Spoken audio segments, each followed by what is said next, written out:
Dengan adanya penemuan-penemuan dari para tokoh ahli ya.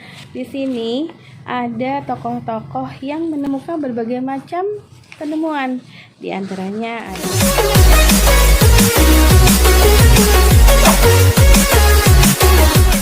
Assalamualaikum warahmatullahi wabarakatuh.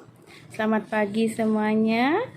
Hari ini kita akan membahas materi-materi yang terkait pada buku tema 3 ya, di kelas 6. Di mana di dalamnya kita akan banyak membahas ya perkembangan dan kemajuan teknologi ya.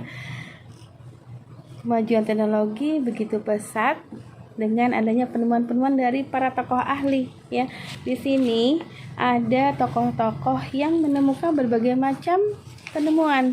Di antaranya ada yang menemukan listrik ya, ada yang menemukan radio, ada yang menemukan lampu pijar ya.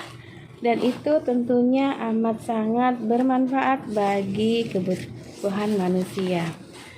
Teknologi begitu pesat ya, begitu maju berkembang, dan tentunya itu sangat dibutuhkan pada kehidupan manusia ya.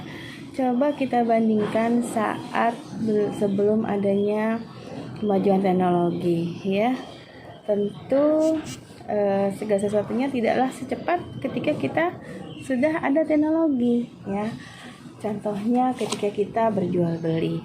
Zaman dahulu kala berjual beli hanya sebatas tukar menukar barang ya, kita harus bertemu langsung. Tentunya kan membutuhkan ruang waktu yang sangat terbatas ya. Tapi bila kita lihat saat ini berjualan atau kegiatan jual beli itu sudah amat sangat lebih cepat ya, dengan adanya teknologi komputerisasi, teknologi online ya.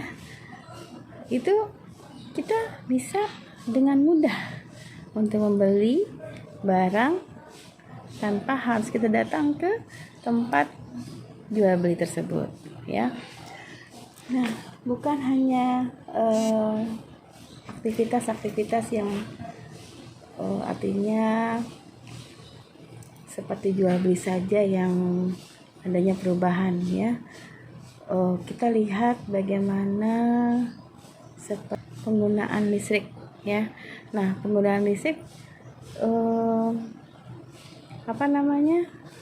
zaman dahulu kala itu seandainya belum ada listrik bagaimana kira-kira?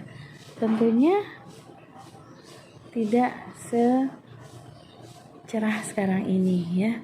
Artinya kalau nggak ada lampu tentu gelap ya.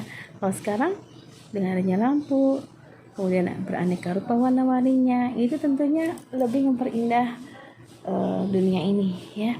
Nah, kemudian listrik itu pula dibutuhkan dalam kehidupan manusia. Contohnya adalah dalam kehidupan rumah tangga. Kita tidak bisa terlepas yang namanya sesuatu alat-alat yang sifatnya bersumber dari energi listrik.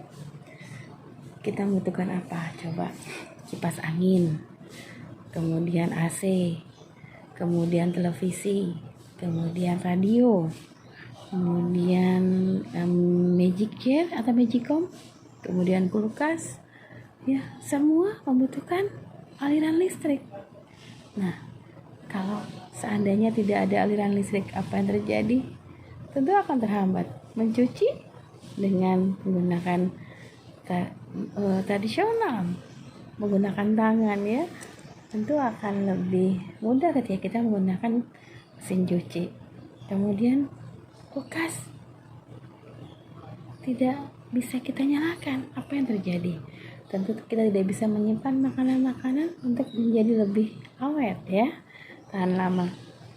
Tidak ada televisi, kita bayangkan kita tidak bisa menerima informasi ataupun menikmati hiburan-hiburan di televisi ya. Lalu lampu tentunya penerang ruangan. Kalau nggak ada listrik tentu ruangan akan menjadi gelap. dan kita akan terhambat untuk membaca ataupun dalam kegiatan belajar ya. Nah, listrik untuk di rumah pasti sangat bermanfaat. Begitu pula listrik ketika ada di sekolah. Coba bayangkan di sekolah apa saja fasilitas yang membutuhkan listrik selain ruangan ya. Kita membutuhkan listrik. Ruangan butuh kipas angin untuk sebagai penyegar dari ruangan tersebut ya. Coba kalau ada kipas angin pasti kalian kegerahan ya.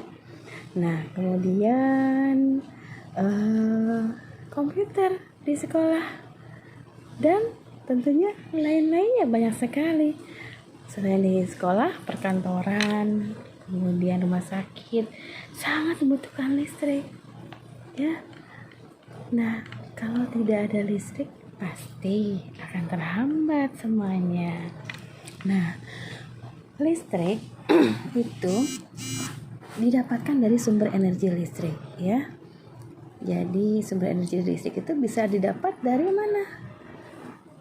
Tenaga air ya, pembangkit listrik tenaga air, pembangkit listrik tenaga uap, pembangkit listrik tenaga angin ya. Kemudian dari sinar matahari. Nanti kita akan belajar bagaimana sumber-sumber listrik ya. Tentu kamu sudah belajar di kelas 5. Nah, di sini kita penekanannya adalah tentang bagaimana listrik penggunaannya yang bermanfaat bagi kebutuhan manusia. Nah, kita juga akan membahas di kelas 6 ini tentang bagaimana rangkaian listrik ya. Coba kita ingat, kalian sudah baca tentunya di buku. Rangkaian listrik itu terbagi menjadi dua macam. Diingat ya, yang satu seri, yang dua paralel.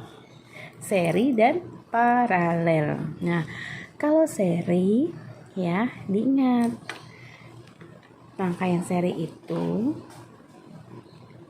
hanya bersumber pada satu sumber listrik. Dia posisinya sejajar dan dia hanya berada pada satu rangkaian aliran listrik. Ketika satu diputus, apa yang terjadi? Kalau rangkaian listrik apa yang terjadi? Maka lampunya akan mati semuanya. Karena apa? Karena rangkaian seri bersumber pada satu aliran listrik. Diputus satu alirannya, maka lampu-lampu yang ada dalam rangkaian tersebut akan mati semuanya. Kalau rangkaian paralel, diingat, rangkaian paralel itu lawan dari rangkaian seri. Rangkaian paralel dia memiliki dua atau lebih cabang dari sumber aliran listrik. Jadi satu lampu itu bisa saja bersumber dari satu aliran listrik dan dia rangkaiannya itu bertingkat ya. Jadi ketika dia dimatikan satu aliran listriknya, maka tidak berpengaruh bagi lampu yang lainnya. Jadi lampu yang lainnya tetap bisa menyala. Itu namanya rangkaian paralel. Rangkaian seri dan rangkaian paralel tentunya bisa digunakan untuk berbagai macam kebutuhan ruangan. Contohnya apa? Kalau rangkaian seri karena bersumber pada satu aliran listrik, maka digunakan di mana? Contohnya, coba tebak ya. Nah, kalau rangkaian paralel di mana? Coba dipikirkan, nanti kita adakan tanya jawab ya. Nah, seri dan paralel memiliki keunggulan dan kelemahan masing-masing ya. Keunggulannya apa? Kalau seri dia mudah juga efektif ya, karena kita nggak butuh banyak saklar. Satu mati semua, satu nyala semua. Nah, itu biasanya digunakan di mana tadi? Di perkantoran ya.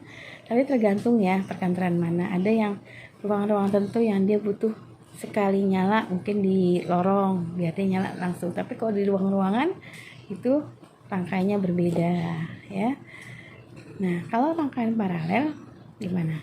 Keunggulannya dia artinya tidak ketika yang satu dimatikan dia masih tetap bisa menyala gitu ya. Kalau seri mati semuanya. Nah, di jalan raya itu rangkaian seri atau rangkaian paralel, lampu lalu lintas ya. Nah, di jalan-jalan rangkaian seri atau paralel, rangkaian seri ya. Kalau di rumah rangkaian mana? Rangkaian, ada yang seri, ada yang paralel ya. Tapi lebih efektif apa? Rangkaian paralel. Kenapa? Hemat. Karena energinya sesuai dengan kebutuhan.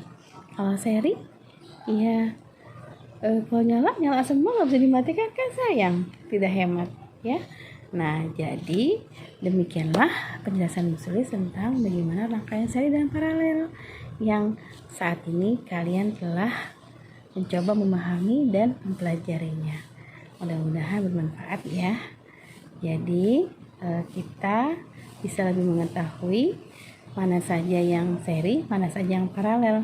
Nah, untuk yang akan datang, kalian punya tugas proyek untuk mempraktekkan ya, bagaimana mengoperasionalkan membuat rangkaian seri dan paralel tersebut.